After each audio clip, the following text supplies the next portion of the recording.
Pangalawang steps mga ka-DJ, no? So, gagawa po kayong mga ka-DJ ng account kay Serato website. Kasi po mga ka-DJ, napaka-importante po talaga mga ka-DJ ng account kay Serato kasi yan po yung ating ilalagin mamaya para po ma-activate po yung kanyang license. Okay? Yun. Mapapansin nyo mga ka-DJ sa bandang baba po, nakalagay po dyan, license active. Okay? Enjoy using Serato DJ Wallpack FX add-on. So ngayong araw mga ka-DJ, ng pag-uusapan po natin na tips and tutorial ay kung paano po mga ka-DJ i-install po si Serato DJ Pro version 3.0.7 with full license. Okay? Kaya kung makapansin nyo mga ka-DJ, no, dito po sa aking Facebook page, no, at sa aking YouTube channel, meron na po ako dyan mga na-upload po na mga Serato DJ Pro with full license. Ito po yung 2.4.3, okay? 2.6.0 and 3.0.0. At ngayon naman po mga ka-DJ, ang atin naman pong panibagong upload na Serato DJ Pro ay version 3.0.7. So ngayon mga ka-DJ, no, bago po tayo magsimula sa ating tips and tutorial, okay? So disclaimer lang po muna tayo mga ka-DJ. Okay? So ngayon mga ka-DJ, no, dito itong mga video tutorial ko po regarding po sa mga DJ applications sa aking Facebook page at sa aking YouTube channel ay para lang po itong mga ka-DJ dun sa ating mga kapwa DJ Jam na wala talagang budget po sa pagbili ng totoong license kay Serato DJ Pro or kay Virtual DJ. At syempre po mga ka-DJ, no, dun po sa ating mga kapwa DJ dyan na may mga budget naman at may sapat po nakita pang araw-araw. So mas maganda po mga ka-DJ na bumili na lang po kayo ng real license sa kay Serato website o kay Virtual DJ website para po mga ka-DJ ay makatulong din po tayo or kayo sa developer po ng mga klaseng DJ application. Maraming salamat po mga ka-DJ. Yo DJ, yo turn that music up.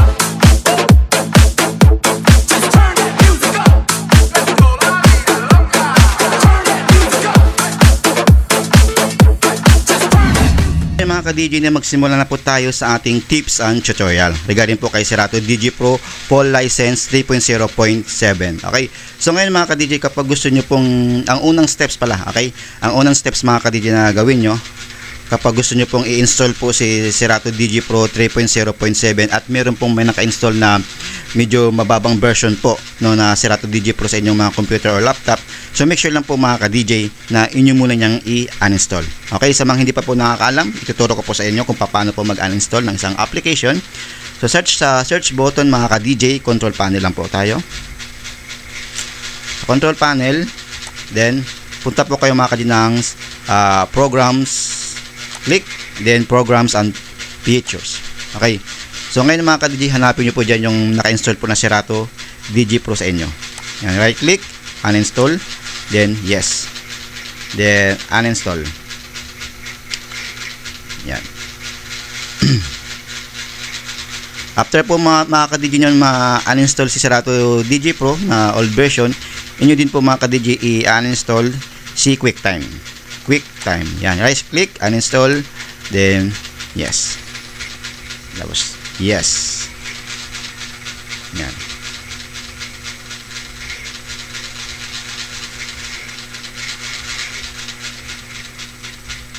Okay. Ngayon mga ka-DJ, no, second steps po mga ka-DJ, punta po kayo sa this PC. Okay? Sa kung po mga ka-DJ, no, sa local C. Then user. Punta po kayo mga ka-DJ sa kung ano po yung nakapangalan, kung ano po yung pangalan ng inyong computer, yun po yung inyong i-click. Yan, admin. So ngayon mga ka-DJ, for example po mga ka-DJ na, for example po,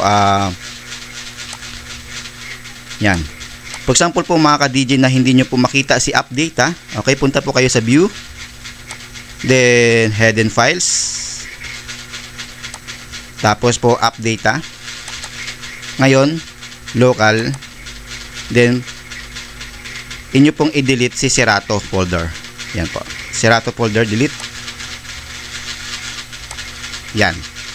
So okay. So ngayon mga ka-DJ, yan po yung unang gagawin yung steps kapag meron pong may naka-install na Serato DJ Pro sa inyong mga computer or laptop. Yun po yung una, yung gagawin yung una. Yun po na mga ka-DJ yung inyong gagawin. Okay. Pangalawang steps mga ka-DJ, no? So gagawa po kayong mga ka-DJ ng account kay Serato website. Kasi po mga ka-DJ, napaka-importante po talaga mga ka-DJ ng account kay Serato kasi yan po yung ating ilalagin mamaya para po ma-activate po yung kanyang license. Okay? refresh lang po.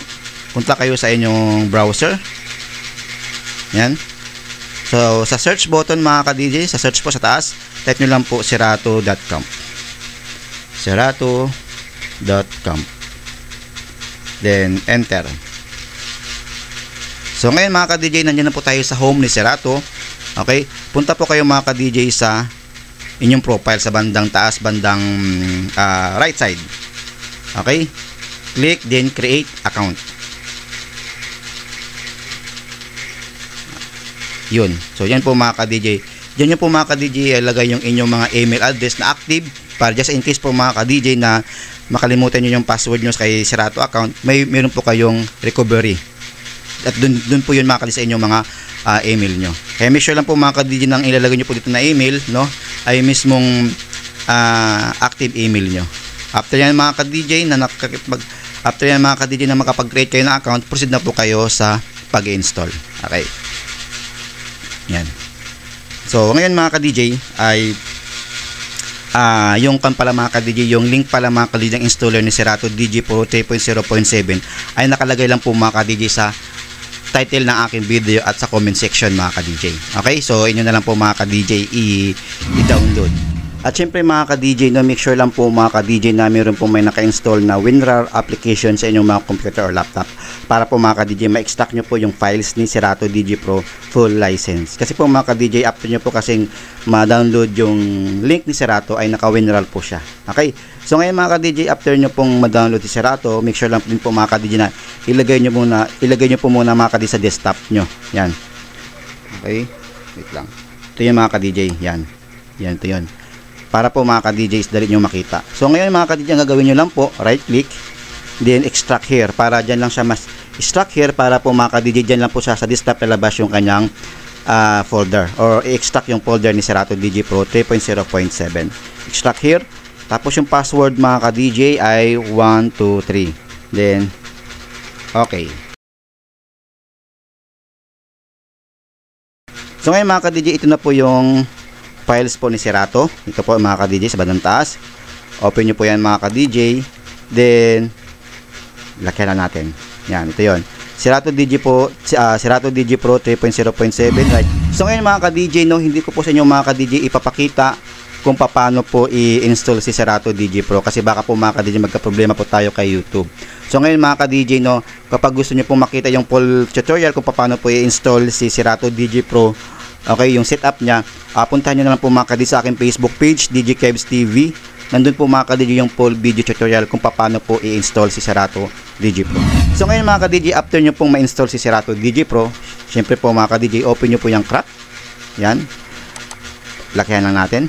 So yung Serato DJ Pro and Serato video mga ka-DJ, inyo po siyang i-highlight. Yan. Right click, copy. So ngayon, ika-copy nyo siya mga ka-DJ sa file, sa mother file po ni Serato kung saan po nakasave yung kanyang program files niya. Okay? So, punta tayo sa this PC. Punta tayo ng local C. Punta po tayo ng program files. Sa program files mga ka-DJ, hanapin nyo pong Serato. Open Serato. Then Serato DJ Pro. Then right click. Paste. Replace. Yan. Continue. Yan. After yan mga ka-DJ, balik ulit po kayo mga ka-DJ sa files po ni Serato DJ Pro. Okay? X nyo po yan. Punta ulit kayo sa files ni Serato DJ Pro. Open. Then mga ka-DJ. Then open nyo yung crack folder. Then Serato. Yon. Yung Serato naman po mga ka-DJ ang inyong ika-copy. Okay? Right click. Copy. Then punta po kayo sa inyong this PC. Ito po. This PC. Then Windows. Punta po kayo sa user. Yan, admin. Kung ano po yung pangalan mga ka-DJ ng inyong computer, yun po yung inyong i-click. Sa akin kasi admin po yung pangalan ng computer ko. Okay? Admin. So ngayon mga ka-DJ, for example po, no, na wala kayong makita na update dyan sa screen nyo. So punta lang po kayo ng view. Yan. Then hanapin nyo po yung hidden items. Then check. Yan. Mapansin nyo mga ka-DJ, nandyan na po yung app data. Ito po yan. Yan. So open. Punta kayo ng local. At dyan nyo po ipipaste yung Serato folder. Right click, then paste. Yan. After yan mga ka-DJ, pwede na pong mga ka-DJ i-open si Serato DJ Pro. Double click lang ha. Isang double click lang mga ka-DJ. Yan. Tapos hayaan nyo siya mga ka-DJ na mag-open.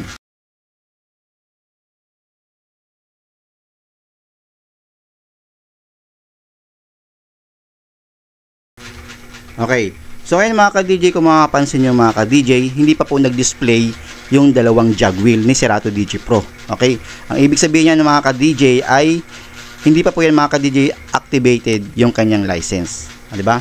Kasi po mga ka-DJ, atin po dyan kasi po mga ka-DJ, para po ma-activate yung license ay need po natin dyan mag-sign in. Kaya kanina mga ka-DJ, no, sa second steps natin kanina ay akin po kayo pinapunta kay Serato DJ Pro, serato.com para mag-create ng account doon. Para po makapag-login po kayo. Kasi kung wala kayong account kay Serato DJ Pro mga ka-DJ, hindi nyo din po mga ka-DJ ma-activate yung kanyang license. Okay? Kaya make sure talaga mga ka-DJ na meron po kayong account kay Serato. Okay, so ngayon mga ka-DJ, kapag ganyan na po yung mukha, ay atin na po siyang i-activate. So sa bandang taas mga ka-DJ, bandang right side, open nyo po click nyo po yung expansion. Yan. So, click nyo po yung sign in. Wait lang. At mention din po mga ka-DJ, dapat meron po kayong internet dito ha. Sign in. Yan. So, ngayon po, sign in. I-type nyo po mga ka-DJ yung inyong email, tapos sign in na po. Yan. After yan po mga ka-DJ, hintay lang po mga ka-DJ. Yan. Okay.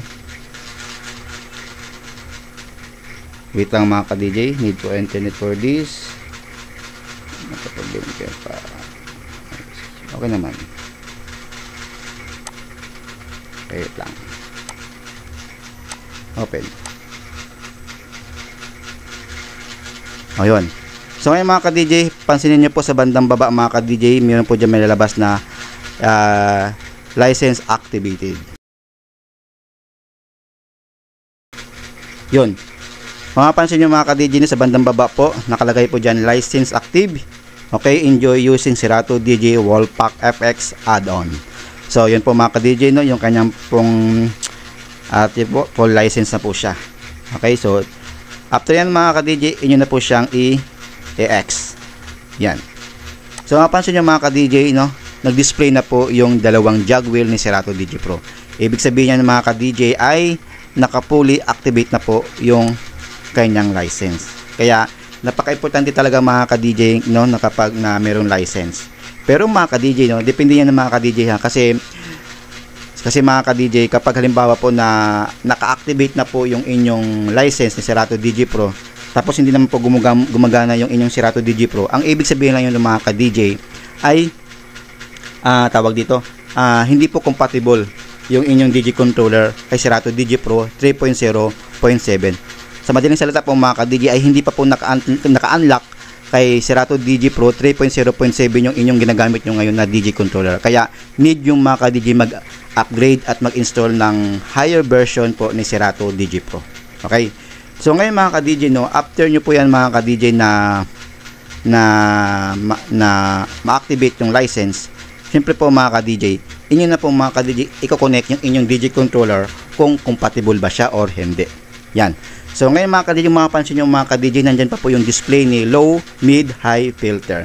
So pero ngayon mga ka-DJ, kapag atin pong isalpak yung ating DJ controller at compatible siya, mawawala na po mga ka-DJ yung kanyang mga button dyan na low, mid, high filter, crossfader at pitch control. Kasi po mga ka-DJ, sa ating mga DJ controller na po tayo magbe-base ng mga function niya. So ngayon mga ka-DJ, no, atin pong salpak yung aking DJ controller kung compatible ba siya or hindi. Okay. So meron ba akong slot? Meron pa. So salpak ko yung aking DJ controller. Yan.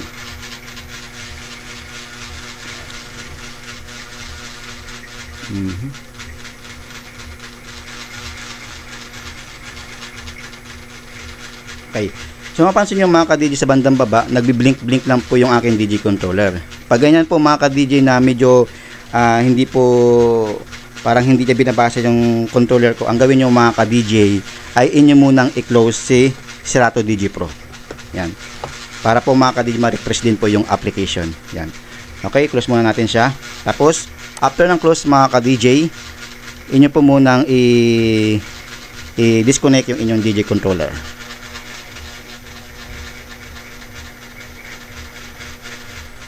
Okay. So, ngayon mga ka-DJ, ang gagawin ko mga ka-DJ ay ililipat ko na lang siya mga ka-DJ ng ibang USB port na aking laptop. So, tatanggalin ko muna itong aking mouse. Kasi dito talaga mga ka-DJ palagi nakakonect yung aking DJ controller eh. So, open ulit natin yung Serato DJ Pro.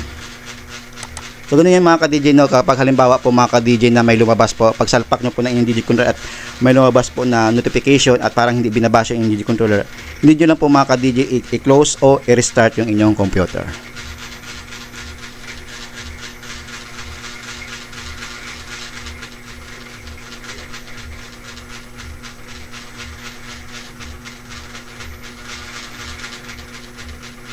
So yan po mga ka-DJ, medyo may kabigatan talaga si Serato DJ Pro 3.0.7, kaya medyo makapansin nyo mga ka-DJ talagang mabagal siya mag-open.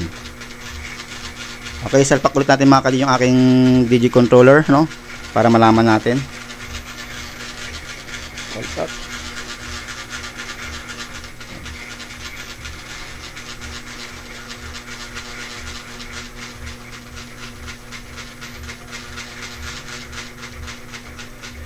Yun.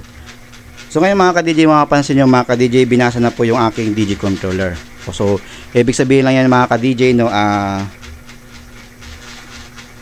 compatible po yung aking DJ controller kay Serato DJ Pro 3.0.7 mga ka-DJ. Makapansin nyo mga ka-DJ na wala na po yung mga buttons dyan, yung low, mid, and high. Tapos yung pitch control, crossfader, at yung deck 1 volume and deck 2 volume. Okay, so ganyan talaga mga ka-DJ yung kay Serato, no. Kumbaga mga ka-DJ, kapag connected na po yung DJ controller sa kay Serato DJ Pro, so dito na po kayo mga ka-DJ mag-base sa inyong mga DJ controller. So ngayon, okay, yun. Mapansin nyo mga ka-DJ, gumagana na po yung aking knobs. So play tayo ng music, yan. Yan. So, oops. Yan. So gumagana po mga ka-DJ, no. Yan. So yung stems naman po mga ka-DJ, ito po yon, stems. Yan. Yan. So yan. Yan. Gumagana po siya mga ka-DJ. So ngayon mga ka-DJ, no, I hope mga ka-DJ nakatulong po sa inyo. Yo, DJ!